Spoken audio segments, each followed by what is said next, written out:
Dr. Kraus, it is honestly so special to be talking with you today. Your work was one of my biggest inspirations behind starting my nonprofit organization called Med.Olies. We are actually dedicated to spreading awareness of music and its therapeutic benefits in local communities around us. And I still remember reading about your book and how you connected sound and brain, your love letter. And I don't know, something just clicked. And it made me realize that music isn't just something that I love personally, but something that we can use to heal people. So thank you very much, not just for your research, but for showing what's possible when science meets humanities and heart. Well, I'm so glad that you enjoyed it. It was an amazing book.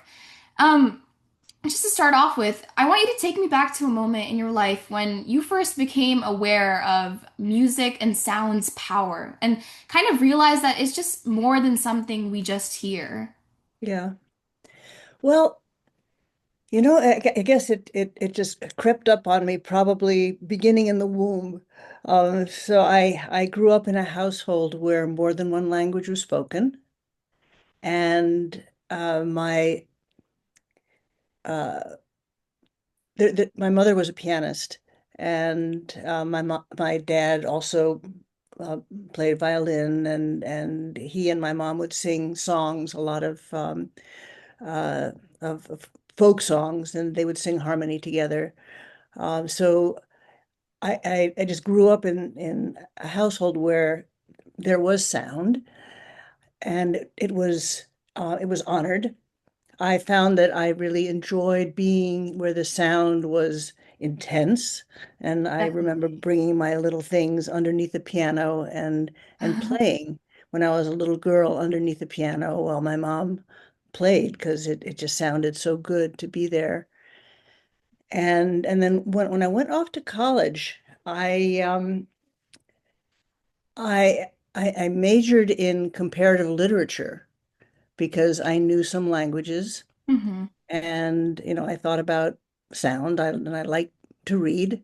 Right. um and then it was really, you know how schools sometimes make you take a required course, and at that time it was a distribution requirement where I was taking mostly classes in the humanities, Mm-hmm. but um I had to take a science distribution requirement, so I took a biology class.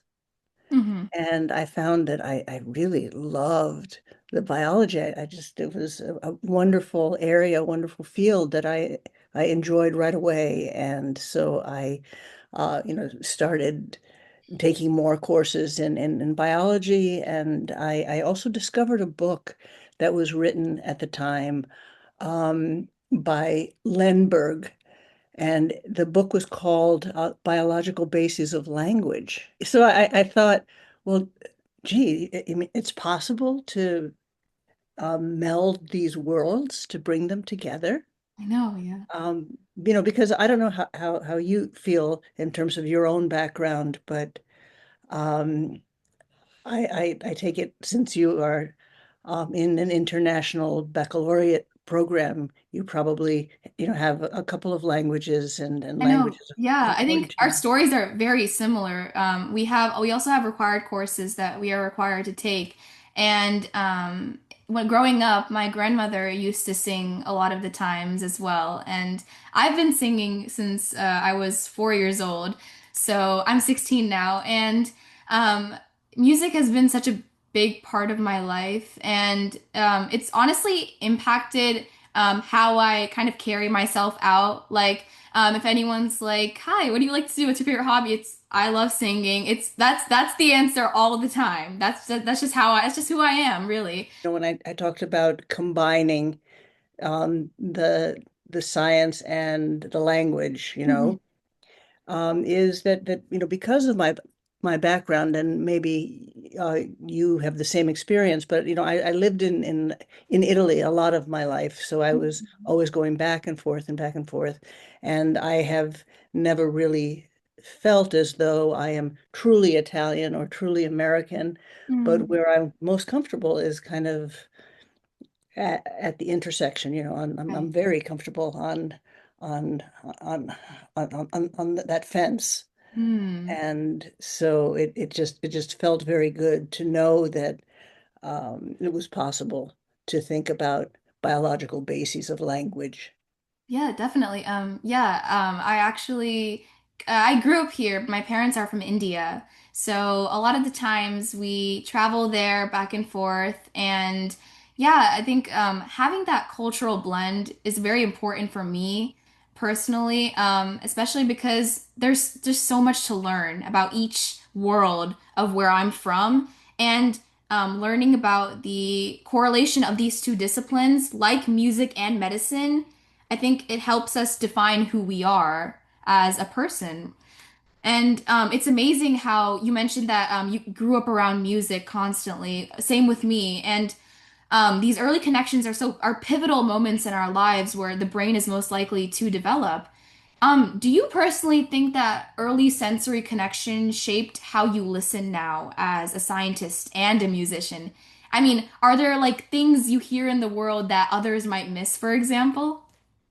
Yeah, well, let me, I think this is a really important point. I think that certainly the experiences we have when we're young are important. Hmm. But I think that sometimes people put too much emphasis on that and they think, oh, well, I missed the boat, you know. I speak to adults who have never played a musical instrument, and it's never too late.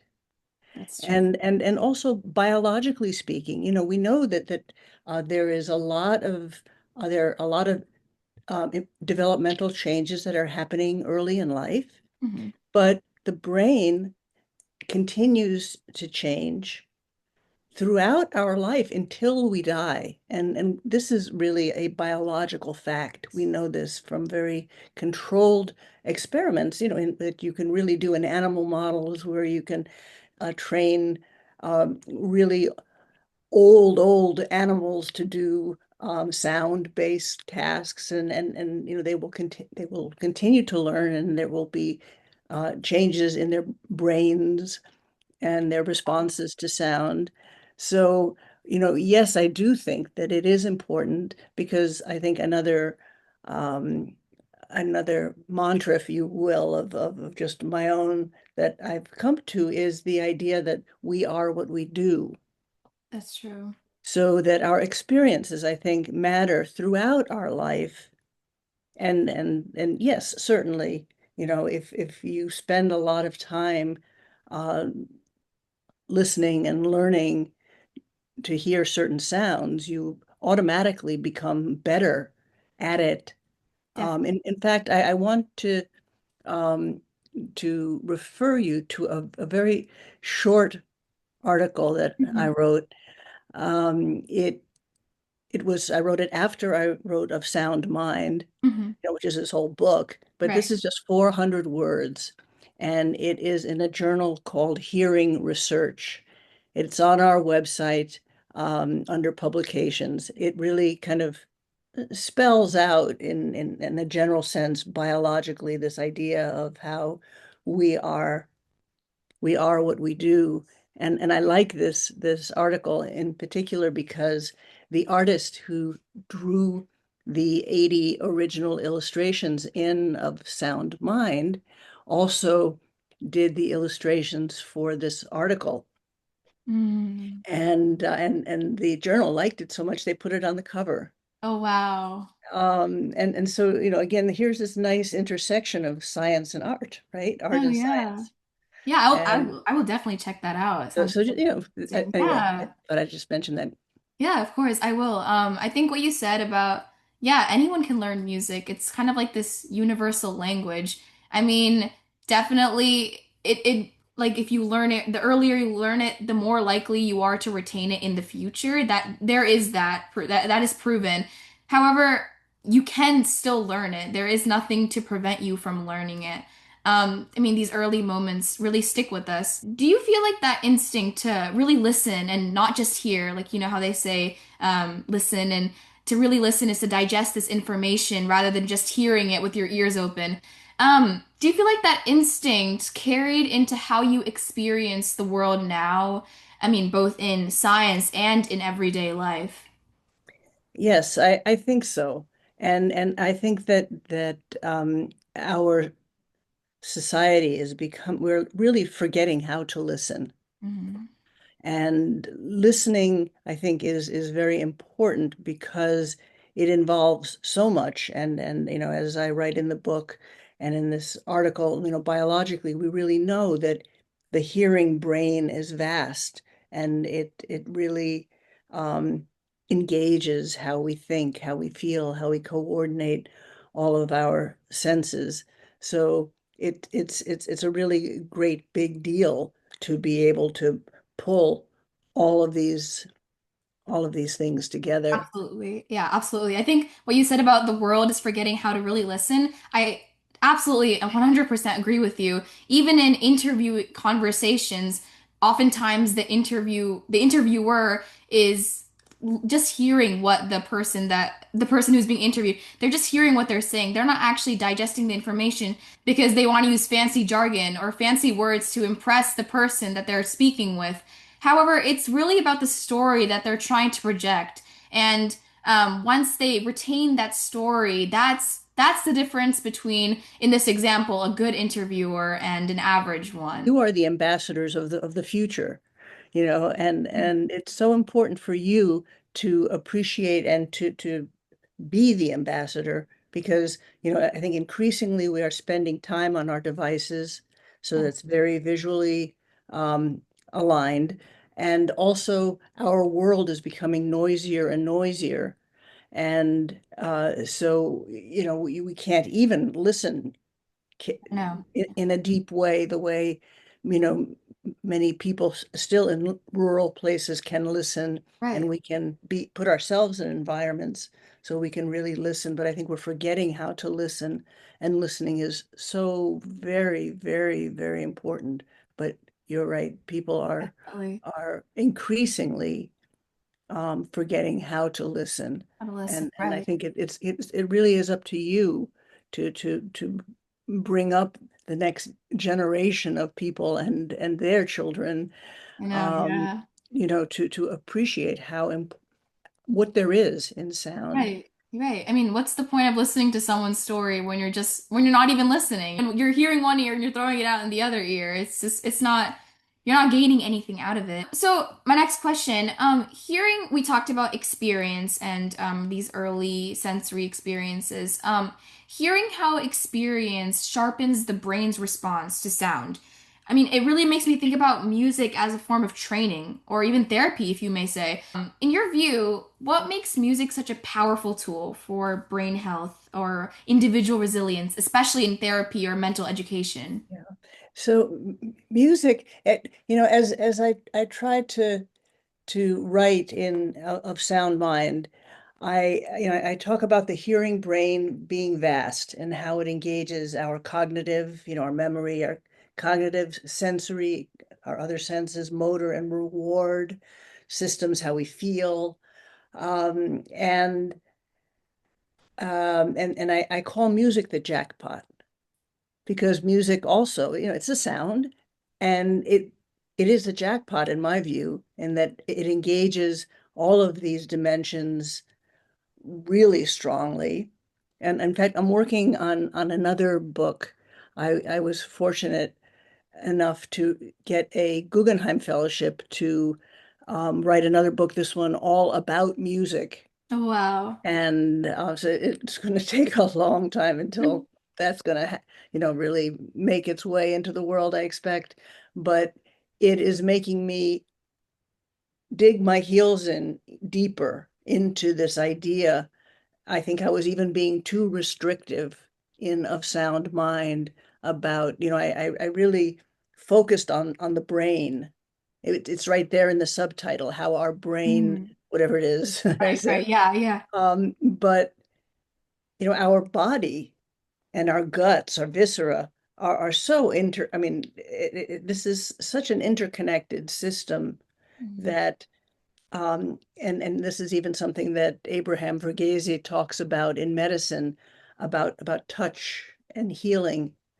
Um, I had an experience with him. We were both speaking at a conference. It was the Philosophical Society of Texas, and it was on healing and the humanities. Mm. And he and I were back to back in the same session, and Hmm. I spoke about music for healing, and then he spoke about how in medicine we are more and more again influenced by computers and tests, and we forget about the patient. And he believes that touch is such an important part of medicine. And so he asked me, because I was up on stage, because we were going to, then after he spoke, we had a little conversation together. And so I was just kind of sitting there in a comfy chair on the Hmm. stage, and he said, Nina, come up here, come next to me. And so I went to him, and he said, give me your hand. And so I gave him my hand, and he kind of you could tell he had done this a billion times. And he was telling, this audience of hundreds of people about, the what he could get out of by looking at the health of my nails and the kind of quality of my skin and the flexibility of my joints, Oh, and of course wow. my heart rate and temperature. That's And he kind of, moved up my arm and gave me a physical exam that just was wonderful. And I really felt like, oh, here in plain view of a right, large right. audience, I have gotten one of the most thorough physical exams I've ever experienced. That's incredible. And so it's all to say that um, touch is important, and um, all of these different dimensions that go into our health also go into sound and how we listen and how we hear. And so I'm telling you that my view now of the hearing organism is vaster than it was before. Right.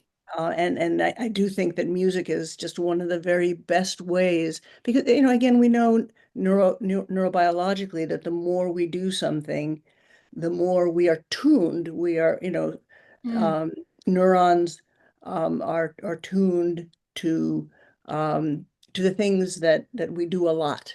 Right. Again, we are what we do. Hmm. And music, I mean, making music, studying music is one of the very best ways not only to um, tune and to learn all of these different things to strengthen our memory Yeah. and our feelings and our integration of senses and uh, all of these dimensions. But I think music is especially powerful because it not only engages all these things, it integrates these things. I I think that's incredibly fascinating how our five senses can help us not only interact with the environment, but help us interact with ourselves in a sense and help us find who we are. Because what you said about having that thorough physical exam just on stage by just the touch of your hand, that's incredibly fascinating to think that just one little sense or like one little noise or one little sound can play such an important and massive role in how we carry out ourselves or how we interact with the environment around us. I think it's amazing to think that something as joyful as music can have such tangible effects on the brain. I mean, it's definitely not just that the brain responses are different in response to music, but it's also the brain's architecture. Like it is physically changing because of its neuroplasticity. I mean, in your research, have you found that certain aspects of music, like rhythm, melody, or harmony, are especially powerful in driving these changes? Again, it is all of those things. And I think one of the reasons that music is so powerful is because, again, as I try to bring out in the book, sound has these different ingredients, right? Mm, Pitch, timing, timbre, harmonics, phase, loudness, all of these different ingredients. right. And so it really strengthens all of these things. But what we've done a number of studies where we followed kids for for years Hmm. who were playing a musical instrument and other kids who were not involved in a music program. So these were studies that we did. We did a longitudinal study like this in LA, in the gang reduction zones of LA, and in inner city Chicago.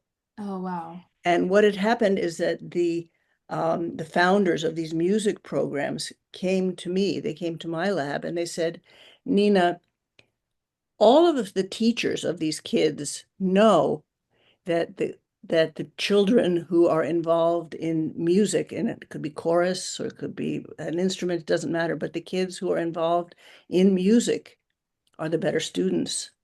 What is going on in their brain? Hmm. And so one of the things that we do at Brainvolts, which is what we call Hmm. our Yeah. lab, and I encourage anyone who is listening to check out our website because we really try to communicate. I mean, this is one of the things that as you are doing with your chat series, Yeah, you're definitely. driven to communicate, and we're driven to to communicate our little discoveries. And I would encourage anyone who looks at the website to look on the upper right of the home page, and you will see a tour bus, an icon of a tour bus.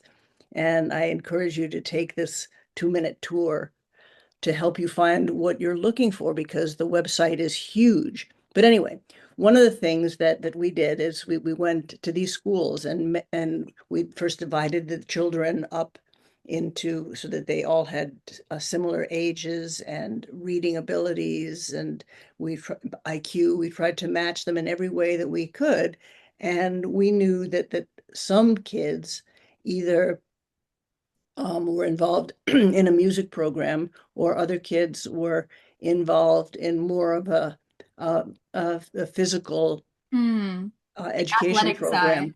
Yeah, and in one of the schools, the control was, you know, there's so many kids who wanted to be in the music program, but they couldn't. They didn't have the resources for them all, and so we had kids who were on the waiting list, and they were the control group, so they had the same Oh, nice. motivation, right? Nice, So, yeah. and anyway, so we follow these kids for years and years. And one of the things that we discovered, and what we're able to do, by the way, is to measure the brain's response to sound. So as I'm talking to you now, the neurons in your brain that respond to sound are producing electricity. And we can measure that electricity just with scalp electrodes. Right. In animal models, we can go into the brain, but Hmm. in humans, just with scalp electrodes. And we have some of our discoveries at Brainvolts has been to develop a way of eking out these tiny, tiny responses, the electrical activity that is available on the surface of your scalp, and to then analyze it. And we can even listen to it.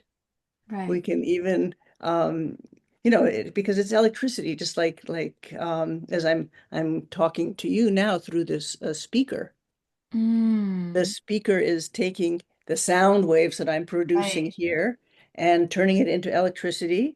Hmm. And then you can take that electricity and it turns back into sound again. Well, you are able to do the same kind of drill with brain responses because I can measure your brain's electricity in response to a sound or a song or whatever it is. And then I can take the electricity from your brain that I have recorded and play it back. And I can hear your Wow. brain and I can analyze your brain.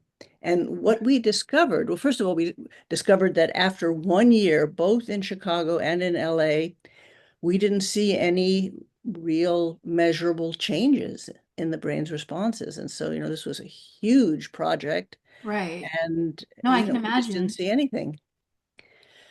Which in a way, in retrospect, is good. Like you don't want your brain to be changing in fundamental ways from moment to moment, because Right. otherwise we'd be even more confused than we already are. Yeah. Um, so it takes a while. So, but after 1 year, so 2 years, 3 years, four Right. years, we saw these tremendous changes in the brain's responses to sound. And we saw particularly that the kids who made music, their brain responses to the harmonics in sound and to timing aspects in sound and to rhythmic aspects in sound were particularly enhanced. And you think about the harmonics in sound, you can think about, well, we know in music that if you take a tuba and a piano and they're both playing middle C, Hmm. yes, the tuba I think can get up that high. Um, it sounds like a C note, but you can tell that one is a piano and one is a One's a tuba because tuba. of the harmonics. It's the harmonics Oh. that tell us or it's sometimes called the timbre of a sound. But people know this about music and that the harmonics are important for that. But there are harmonics in speech. So when you look back in my book and you see, I talk about the mighty da. So just the sound da, and we chose da as a good speech sound because it occurs in pretty much every world language that we know. And we measure we see that what distinguishes a da from a ga, did I say, or a b, did I say bad or dad? That is a difference in timing, in harmonics, and what we call FM sweeps. So it's frequency modulation. So this is changes in frequency over time, over a very short period of time. Hmm. And so if you get good at the harmonics and at timing, you're going to get good at hearing those elements, not just in music, but in speech. Oh, So that kids, I mean, what better way to to strengthen literacy skills I than to know. make music? That's amazing how it not only occurs in music, but also in everyday conversation. I mean, the science is not just subjected to music or instrumental or voice. It's literally when we're currently speaking. I think that's what makes the subject so accessible and applicable to everyone in this world, and which is why a lot more people should be studying this too, because this can really be a potential solution for a lot of problems in our lives. Again, music is a universal language, and a lot of people resonate with it every single day. I actually came across some of your work showing how rhythm skills are tied to better speech processing, especially in noisy settings.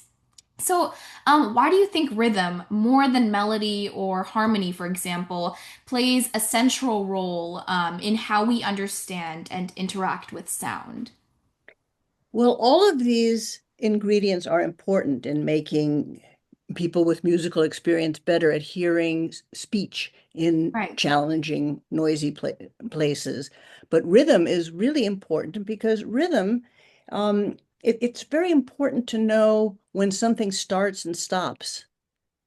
And you could, one of the ways that you can follow, like if I'm listening to your voice and I'm trying to follow it in a noisy, in a bus or a noisy cafeteria, I have an idea of the quality of your voice and and especially the fundamental frequency, the pitch of your voice. And so it's easier for me to follow the rhythm of your voice than it is in a noisy place to pick up, did you say bad or dad? Right. Because I can just follow that rhythm of your voice. And so Mm. you can imagine that if you are musically if you spend time making music, well, music has so much rhythm inherently in it. Right, right. And so you become very good at tracking the rhythm of somebody's voice in Hmm. noise. It is easy to track the rhythm of somebody's voice And as you study an instrument or you play in a chorus, you're always listening for harmony and melody lines. And so you have all of these different voices, you have these different experiences that are just really good at making you aware of rhythmic changes. And so it helps you with speech. Definitely. I in middle school I was in a lot of choirs, and as you said, like I'm a soprano, I sing the highest notes, and it's usually the harmony. So I'm always trying to look for the melody, but sometimes all I need is that beat to know where I am exactly in the sound, which is the rhythm, basically. And I don't know, that really makes me think about how rhythm might be used more intentionally in interventions. I mean, especially for kids struggling with psychological adversity, or with language or with focus. Have you seen rhythm-based training actually shift brain responses in a way that lasts? Yes. And actually, this is not just my work. There is a good body of research showing that, especially kids who have language problems and kids who struggle learning to read, um, have difficulty with rhythmic skills. And so, you know, I would imagine that part of, it one of the things about music that is so wonderful is that you have all of these ingredients together. And, as scientists, you try to be reductionistic and kind of pull out the rhythmic component. And that's it's a double-edged sword because when you uh, reduce something to its component parts, it kind of ceases to be speech or music. Um, I mean, if you think about, for example, just the note B flat by Right. itself, who cares? Right. It's the context that B flat is in a chord Mm. or in, Yeah. right? I know you're saying like that sudden note change from like a major key to a minor key. You're like, ooh, but if you just hear a minor key by itself, it's just like, okay, now what's next? Mhm. Exactly. So, what I can say is that we certainly know that literacy is tied and language skills are tied to rhythm abilities. We know that. Um, and at a certain point when you have these converging studies and converging ideas, of course, Right. it makes every sense in the world that music would strengthen your language skills.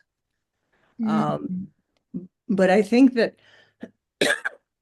sometimes, policymakers or even scientists get very um, hung up on, oh, well, is there evidence showing specifically that rhythm training can help Mhm. um, whatever it is? And Right. and the other thing is that it's very difficult, even in a person's life, to, you might be working on some specific rhythm training, but you're also doing other things in your life that might involve rhythm more or less, like even Right. Right. No, of course. athletics or dancing or There's um, always a beat to something. yeah, Or like yeah, the beat of a basketball, like against the court. yeah. But we've done some work, and again, you can see our magical website. We've done some work on a rhythm training program called Interactive Metronome, Oh, I and think I've heard of that. Yeah. so if you take a look on our website under music, there's a specific section all about rhythm. And there's a specific section we tried to put all in one place, all the work we did with interactive metronome. And there's kind of an opinion piece that I wrote for the Hearing Journal, which is kind of about the different aspects of rhythm. Because again, with rhythm, so um, when we were doing this work on rhythm, I we came up with many, many different rhythm tasks. Mhm. And I thought that if you were good at one rhythm task, you'd probably be good at the other ones. That you were just kind of good at rhythm. Right. But I was wrong, as I so often am. And that's one of the fun things about doing science I know, is, yeah. you just saw us wrong, wrong, wrong. And it turns out that we and others have found, if you think about uh, rhythm in music, so you have um, you have the time signature, right? Right. And so that'll tell you kind of the beat, which is, like shave and a haircut, 2 bits, right? And then there is the pattern of, which is also a rhythm, and the rhythmic pattern is the value of the notes and the rests. So shave and a haircut, Right. 2 bits, right? So that's a certain number of rests, and so there are these two aspects of rhythm, and we can separate them out in a laboratory. And it turns out that you can't predict how well a person is going to do on pattern rhythm based on their beat That's interesting. skills. And so, rhythm, like everything else that's interesting and worthwhile thinking about, is Mhm. complicated. It is. But music has it all. Again, I music know, has yeah. both the pattern and the rhythm, and to me, there's just nothing better than making music. And I also think that socially, we have become very enamored with the idea of, how good is somebody? Are they an exceptional musician, or how famous are they? Right. But music is for all of us. Yeah. And you don't have to be good. In fact, for these biological changes to happen, it You don't doesn't have, it yeah. doesn't track with how good you might be, how proficient a musician you are. But Right. people need to take it into, I mean, now I have these two grandbabies, and Oh. and I take their little feet, and in Italian, and batti batti piedini, Oh. and they love the rhythm, and anybody can do this. Right. I know, yeah. Nonna, grandmother, anywhere can do this. You don't have to be a neuroscientist. Yeah, definitely. I think music has no bounds, really, because of these nuances that are unpredictable, right? And they can be applicable to anyone. May it be a little Italian baby or a grandmother, for example. It can be anyone, which is why it's so beautiful. Speaking about Brainvolts, first of all, that is such a cool name, by the way. At Brainvolts, your team has explored how sound processing is affected by everything from concussion to aging.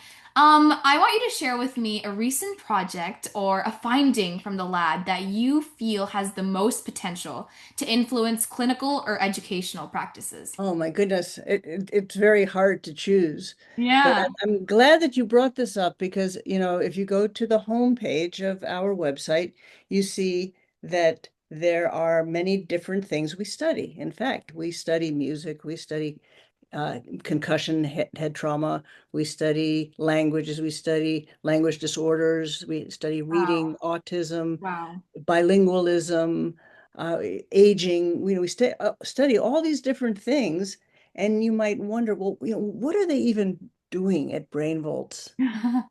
But it's all under the umbrella Right. of sound and hearing. It is. And people again have wanted in the same way as we started our conversation. They want you to be an artist or a scientist. Um, People are always asking us at Brainvolts to specialize in one thing or another, but it gets its strength from From the all of other yeah. And so component. it's hard for me to choose, but I'll tell you about some of the projects that we're very interested in, and Yeah, one sure. has to do with athletes and head trauma, Mm. concussion, because at Northwestern, it's a Division 1 school Mm, for yeah. athletics, and we have we got an NIH grant to look at um, uh, sound processing in the brain in these college athletes. And so for years, we again measured sound processing in the brain in all different athletes in male, there are 500 of them, Wow. males and females, from swimmers to lacrosse to baseball to football to, I mean, all different Hmm. sports. And we were especially interested in concussion because sound processing in the brain is one of the hardest jobs that we ask our brain to do. Oh, So wow. you can imagine that if you get hit in the head, Hmm. it's going to disrupt this very precise Of course. um, activity. And actually some of the things that get disrupted are the brain rhythms, because there's rhythm in sound, there's rhythms also in the brain's responses to sound, Right. which, No, yeah, as right. we have noted, there is this wonderful similarity, the transparency between the sound waves and the brain waves, and we think that's so exciting I that know, because there yeah. aren't that many uh, situations where um, the thing that you're studying and the brain's response to it are actually kind of really related. Yeah. No, Like you do a lipid panel, and that'll tell you something about heart function, but it's very indirect, I right? know, yeah. Yeah, I think Um, this once so again, so anyway, what yeah. we and others have discovered, I mean, first we have noticed that people who have had a concussion have difficulty hearing speech and noise. And we measure their brain responses, and we find that, in fact, the synchrony that is usually apparent in the brain's response to sound just gets badly disrupted Mm, with a concussion. And, it doesn't matter what sport you play, or even if you right. play a sport, a concussion Action. really can disrupt sound processing in the brain. So again, this is an area where we understand something about head injury through sound, and what better way of thinking about therapeutic strategies than through rhythm and through music. And so these are studies that I'm hoping we will be able to, I mean, we are undertaking small studies right now, but we're always, I mean, one of the real, I love science, but it has agony and ecstasy. Right. And the ecstasy is the awe and the beauty and the fun of doing the science. But the Yeah. agony is that you're always looking for funding. And so we're hoping we would love to get some major funding Mm. to actually be able to study music and concussion. Right. I mean, it's never going to be enough if you think about it. There's always questions to answer. I mean, our curiosity drives us, and we have so many unanswered questions that we're constantly trying to figure out. And through lab work, like what you're conducting, what you and your team are conducting, it's truly amazing because it's not only with a certain population; it spans across populations. I mean, from athletes to older adults to kids with learning differences. I mean, what connects these studies for you? I'm sure there's like a common thread or insight about sound and the brain that keeps emerging across these diverse groups. Well, I mean, I really think that sound is essential to almost everything we care about. And if you think of, we care about language and speaking other languages, and we care about development, early child development and aging. We care about, all of the things that we study. Um, and it's all connected. Right. It all is connected through sound. And, I think probably, and it's so important, again, to think about the languages we speak and the music we make and this crazy noisy world we live in. I think people are becoming more aware that very loud sounds will damage your ears, but there is very little appreciation that just moderate level sounds really, people are always complaining, oh, I have difficulty focusing. I feel so stressed. Hmm. Well, that beeping truck outside, is not Not is helping. it's not going to give you a hearing loss, Right. but it is definitely going to affect your ability to focus and your um, stress levels. But people don't realize this. They just, like even in lawn care, for example, people would rather have their beautiful edged lawns than realize that those the motors that they use for edging, those are two-stroke motors that are, I can hear them a block away. Oh my gosh. And it just is this constant grind that we all, as the world becomes noisier and noisier. So I think sound is just so important for health and for life, and it crosses all of these dimensions. And I think that's what brings it all together. Definitely. I think what you said in one of your lectures I watched, you can close your eyes, you can close your mouth, but you can't turn off your ears, right? You're always constantly hearing sound, whether it's music or a lawnmower or anything else that could potentially contribute to how you interact with your environment in the future. I mean, have any of your findings from Brainvolts surprised you, or maybe something that challenged your assumptions about how the brain processes sound? Well, I think Um, I feel like I'm getting surprised almost, and I'm getting awed almost every day, because it's not that we're making, these groundbreaking discoveries every day, but it's just that the more we study and we think about sound and the brain and health and the role of music, um, and the role of noise in our society, the more we realize how important this is, not just in science, but for health, for public health. Right. And, we really want parents and teachers and educators to be thinking about their lives in sound. I mean, you see parents walking with their children and they're just on their cell phones, and I want to say, don't talk to your phone, talk to your kid, You know, read to your kid. yeah. I think there's this Uh, huge like generational gap.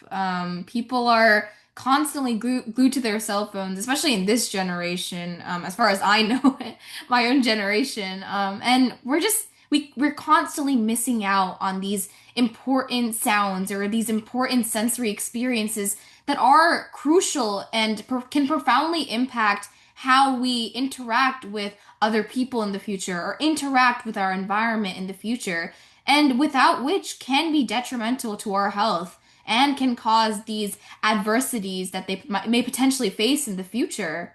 So I think it's definitely important to kind of live in the present moment and really bring awareness to what you are experiencing right then and right there. So, do you think that these shared patterns in sound processing do you think they kind of point to an auditory signature of brain health?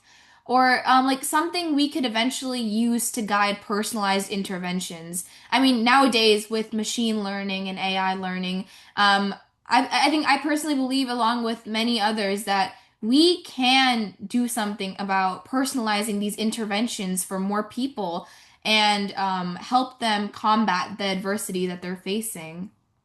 yeah, I think I'm going to say yes, yes, and no, in that, um, I mean, one of the things that we know, and you asked me what has made an impression on me. One of the things is that each brain sounds really different. So, you're right. For anything we do, it needs to be personalized because people are really different. Right. And and people's responses to sound are really different. But I think an analogy is noses. Like we all have noses and we recognize a nose on ourselves and on other people. Um, but no two noses are exactly alike, Mm. right? They're also different. Right, right. So, and an example I like to give is I record people's responses to a section of A Hard Day's Night. And so you can recognize it, just like with the nose, you can recognize every brain response. Oh, yeah, that's a hard day's night. Mm. But each response is different. So, yes, you really do need to take individual people into account. But there are these, universal ideas, for example, about music. And yes, you may want to um, uh, to tailor the music for what people like and Right. respond to, because what you like is very, To very respond to. exactly. Um, I am um, I'm really of two minds in terms of technology and machine learning Mhm. and that is, the work that we do is incredibly techy and incredibly technical. And, we use technology and machine learning for so many of the things that we do in the lab. And yet, my feeling is that we need to be spending less time with our machines. And so I really am not especially excited about, app-based, computer-based training. I think there's just nothing will do the job as well as making actual music with people in the world. And again, And you don't have to be good. And I would, make music with your kids. right, Um, right. I think you I know, definitely agree with you on that actually.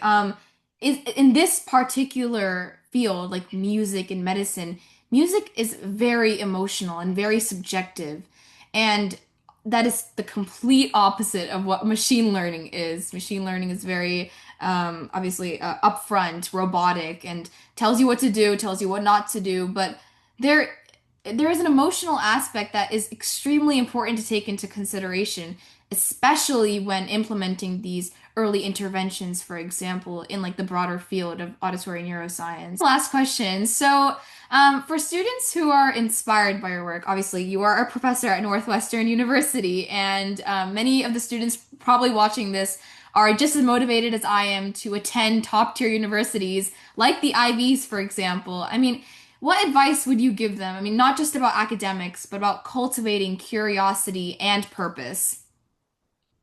well, go after what excites you. And I can't say that that's really what I did. I just, as I told you, I sort of fell into doing uh The required sound and courses. literature and right. Yeah. But I realized over time that I'm so lucky. I'm so lucky, and I'm grateful for this every day. I'm so lucky to be doing something that I love to do. I love my work and Hmm. I love this field. And there's so much to do with it for in Absolutely. so many ways. And but it doesn't have to be this field. I think just for anybody. I mean, and I realize, that um, as people um get older, and I just kind of realized that there aren't that many people who really love their work. No, there aren't. And if you can both find something um that will pay the bills Right.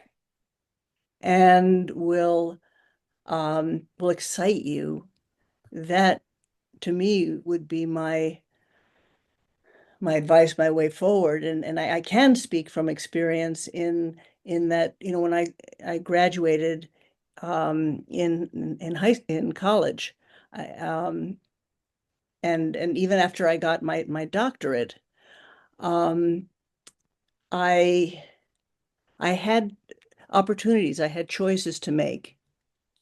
And I was offered jobs at various you'd call them tech companies now, but either um, just various places in industry could use somebody who is trained in the things that I am trained in. Right. And and I really, I mean, it was just a no-brainer for me. But on the one hand, I'm offered 5 times the amount of money Yeah. that I would be making as a beginning assistant professor or postdoc, Hmm. but then I'm thinking, but if I'm getting the big bucks, I got to do somebody else's work. Right. Right. And there's really something to be said about academic freedom if you can find it. That's very true. The idea of having a path that you can drive in your own way, at least in part. It's becoming harder and harder to do, but it's something that I really value, and I've been fortunate to be able to do. I think it's a really So yeah. I think many times people are really, they make their decision on, just like their decision to buy something. Oh, this is cheaper. Well, just think about it. Yes, you will make more money, and many of my friends and made decisions so that they are making more money than I am even today. And but I kind of think, well, I have enough. you know I I think I, the passion is really enough. I mean, my family always tells me be your own entrepreneur and always kind of carry out what you love. Obviously, to become a doctor, which is what I aspire to become, it takes a long time. And there are other jobs out there that you can do in less than half the time and gain way more money. For example, all these tech startup companies, Google, Apple, Microsoft, you can get paid so much more. But I believe that it's just I think it's more than about money. Obviously, money is what makes the world go round, but I think passion is also something that needs to be taken into consideration because you have to work your entire life. And why would you want to work? Why would you want to work on something that you don't even enjoy doing every single day, right? yeah, yeah. And I think some of it comes with fortune and privilege, to be able to be in a I in know. in a position Right. of having, The- even by taking the lesser paying job, you have enough money to, for your rent and to feed your kids and for health care and, for these things. But it's certainly not the highest paying. So, but not everybody has those choices. But Definitely. if you do have those choices, um, as you say, there is really something to going with it's just so much fun, more fun you just want to get up in the You morning. love, yeah. Yeah, of course. All right. So we have this final like rapid 10 question round. You can answer these questions as fast as you can. W way more concise than we have conversed over the past hour. But okay, first question, what is your favorite sound in the world? The sound of my loved ones, their Okay. voices. All right. Second question, what is one word that describes the brain's relationship with sound? Flexible. Because neuroplasticity. That makes sense. No, yeah. Third question, violin or piano, which shaped your brain more? Uh, for me, I had more experience with piano, but I don't think there's no prescription. It's not going Right. to No, yeah, it's going to be different for different people. That makes sense, yeah. Fourth question, what is the biggest myth about what we hear?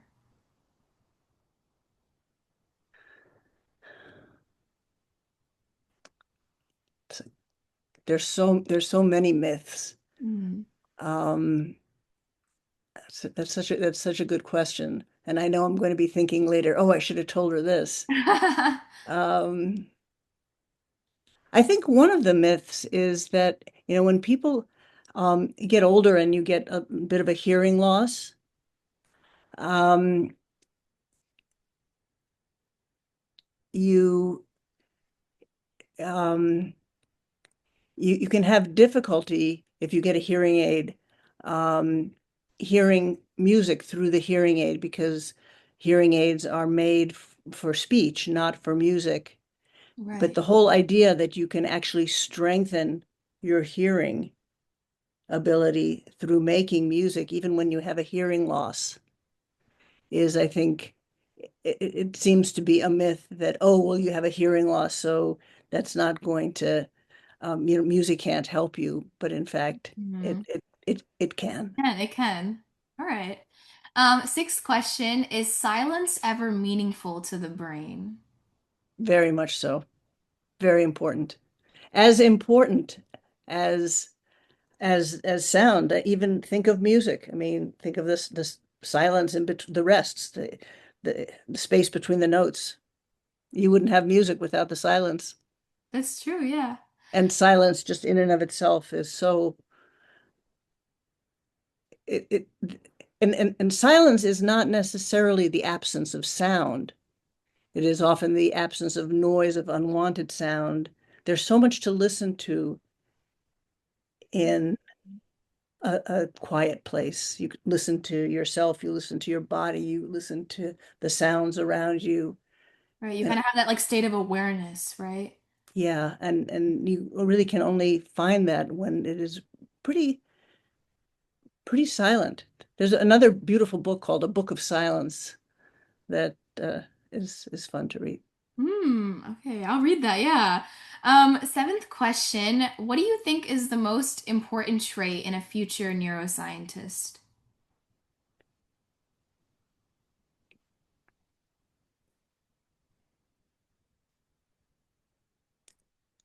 Flexibility, Mm, um,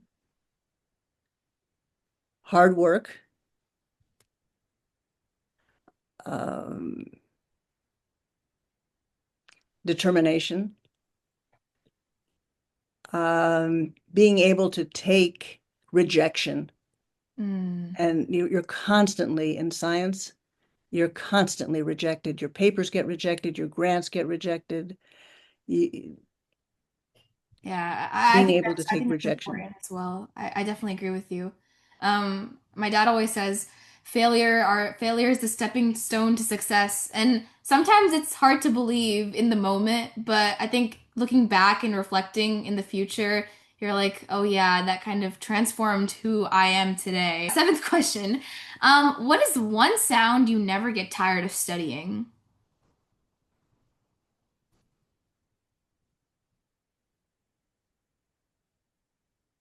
Well, probably all the different aspects of speech and music. There's so much.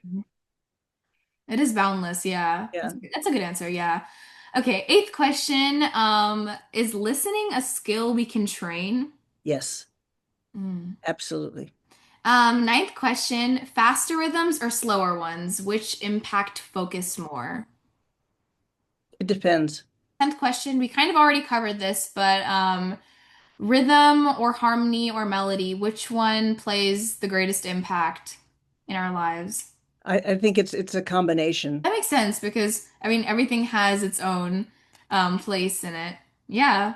All right. That will be the end of today's interview. Thank you so much, Professor Kraus. I really appreciate your time. I really and truly enjoyed speaking with you this afternoon. Thank you. I knew I would enjoy speaking with you. Thank you so much. Good luck with your work. Thank you so much. I hope we can speak again in the future. I do too. Thank you so much for staying until the end of this video. I really hope you enjoyed our conversation just as much as I did. If you want to see more content like this, make sure to like, subscribe, and comment down below what kind of content you want to see. Share this with your friends who will probably find this just as motivating as you did.